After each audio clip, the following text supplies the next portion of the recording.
Hello, what is up everyone, RL57 here, back with yet another diecast car video, and today we have the custom 2011 Camaro.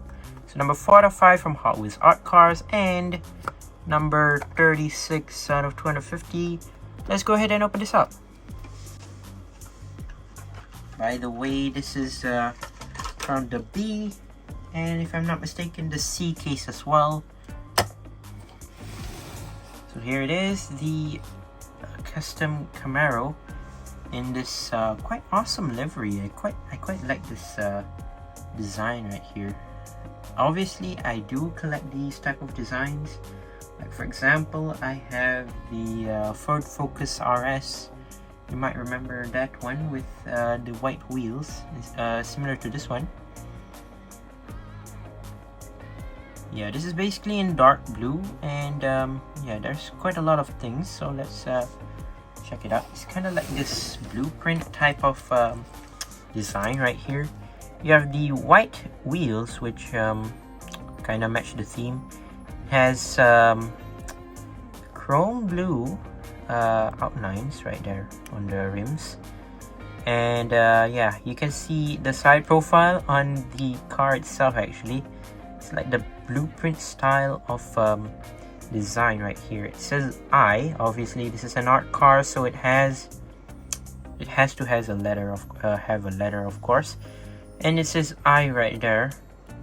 Hot Wheels right there, and you have some other details right there. You have some gray trim, which is basically part of the base.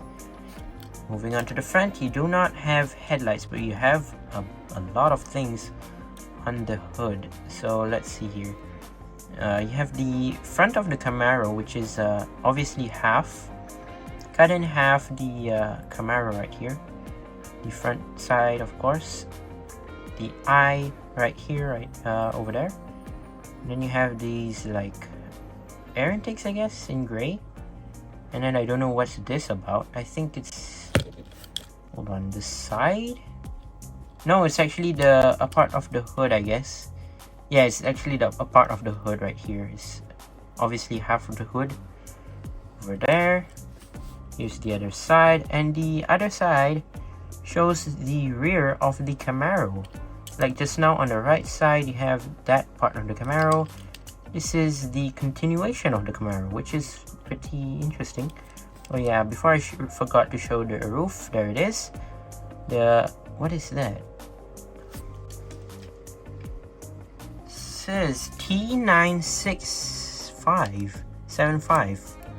Is that like the base code or something? I am not sure what this T9675 is for. Custom 2011 Camaro. There's the half of the roof right there, as you can see. Obviously empty at the back, of course. No rear lights, no Camaro design or anything, no license plate, but we do have this interesting looking spoiler right here. Oh yeah, it has a diffuser, by the way, I forgot to say. And 2010 Mattel, made in Malaysia. 2011 Camaro. Oh yeah, the base is gray, by the way, and the interior is also gray, by the way. Oh yeah, forgot to mention that this has more of like a roll cage at the back, of course. And there you go, that is my review of the 2011 custom Camaro. Pretty interesting car. I like to collect these type of design of cars. It's like the blueprint type of cars. I don't really collect all, but whatever is in stores, I just pick it up and just review it, of course. And yeah, there you go. That's my review of the custom Camaro. Once again, thank you guys for watching. See you on my other videos. Don't forget to leave a like and subscribe, and I'll see you guys in the next one. See you soon. Bye bye.